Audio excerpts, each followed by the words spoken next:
નમસ્કાર મિત્રો, આજે આપણે પોલીસ સબ ઇન્સ્પેક્ટર પીએસઆઈનું પેપર જોઈશું. પેપર સોલ્યુશન છે. પરીક્ષા તારીખ હતી 1/1/2017ના રોજનું. 1 થી 26 પ્રશ્નો. પહેલો પ્રશ્ન, ગુજરાતના બીજા મુખ્યમંત્રી કોણ હતા? તો બળવંતરાય મહેતા.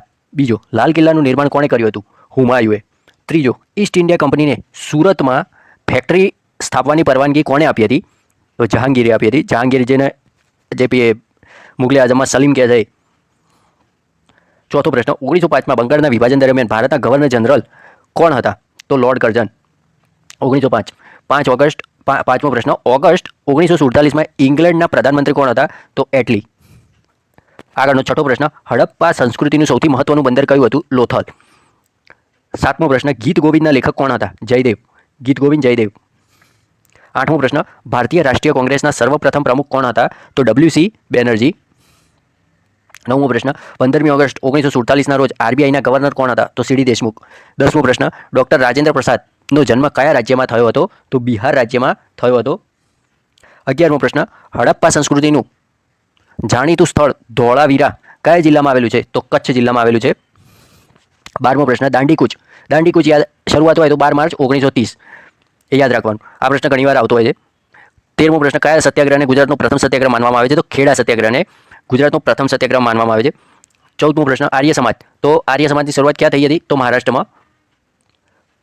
15મો પ્રશ્ન, મોહિની અટ્ટમ કયા રાજ્યનું નૃત્ય છે? તો કેરળ. અલગ અલગ પ્રકારના રાજ્યમાં અલગ અલગ નૃત્ય હોય, જેમ કે ગુજરાતમાં ગરબા, નવરાત્રિ, એ ગરબા એ ગુજરાતની નૃત્ય છે. એવી રીતે મોહિની અટ્ટમ એ કેરળનું નૃત્ય છે. કયા વેદમાં રોગોના ઉપચારનો ઉલ્લેખ કરવામાં આવે છે? અથર્વ વેદમાં રોગોના ઉપચારનો ઉલ્લેખ કરવામાં આવે છે. આમ તો ઋગ્વેદમાં આયુર્વેદ આવે. પછી જે યજુર્વેદ છે એમાં ધનુર્વેદ જે શસ્ત્રવિદ્યા છે, જે યુદ્ધ કલા છે, એ યજુર્વેદમાં આવે છે. પછી સામવેદમાં સંગીત અને જે અલગ પ્રકારના આરો અવરોહ, છંદ, અલંકાર, આ બધું સામવેદ. પછી અથર્વવેદમાં રોગોના ઉપચારનું આવે છે. પછી ઘણું બધું તંત્ર મંત્ર, અમુક વિદ્યાઓ બધી અલગ પ્રકારની, ઘણી બધી એન્જિનિયરિંગ લગતું, મેડિકલ લગતું ઘણું બધું અથર્વવેદમાં આવે છે. 17મો પ્રશ્ન, મોઢેરાનું સૂર્ય મંદિર કયા સોલંકી શાસકના સમયમાં બંધાયું હતું? તો ભીમદેવ પહેલો. 18મો પ્રશ્ન, પાટણની પ્રસિદ્ધ રાણકી વાવ કોણે બંધાવી હતી? રાણી ઉદયમતી. 19મો પ્રશ્ન, અમદાવાદનું પ્રસિદ્ધ કાંકરિયા તળાવ કયા સુલતાને બંધાવ્યું હતું? કુતુબુદ્દીન મોહમ્મદ શાહ. 20મો પ્રશ્ન, ગુજરાતનું સૌપ્રથમ મફત અને ફરજિયાત શિક્ષણ દાખલ કરનાર રાજવી કોણ હતા? તો મહારાજ સયાજીરાવ ગાયકવાડ, જે વડોદરાના હતા. એમને ઘણા બધા વડોદરાને, જે આજનું વડોદરા છે, જે એકદમ સુંદર બનાવ્યું છે, એ મહારાજા સયાજીરાવ ગાયકવાડના કારણે આજનું વડોદરા આટલું સારું અને એ છે. આગળનો 21મો પ્રશ્ન, લક્ષદ્વીપ કયા હાઈકોર્ટના ક્ષેત્રમાં આવે છે? તો કેરળ. કેરળ એટલે યાદ રાખવાનું લક્ષદ્વીપ. ઓકે. આગળનો પ્રશ્ન છે, અનુસૂચિત જાતિનો દરજ્જો ધર્મ સાથે સંબંધિત નથી. અનુસૂચિત જનજાતિનો દરજ્જો, અનુસૂચિત જનજાતિનો એસટીનો દરજ્જો એ ધર્મ સાથે સંબંધિત નથી. 23મો પ્રશ્ન, 2013માં સ્થાપેલી 7મા પગાર પંચના અધ્યક્ષ કોણ હતા? તો અશોકકુમાર માથુર.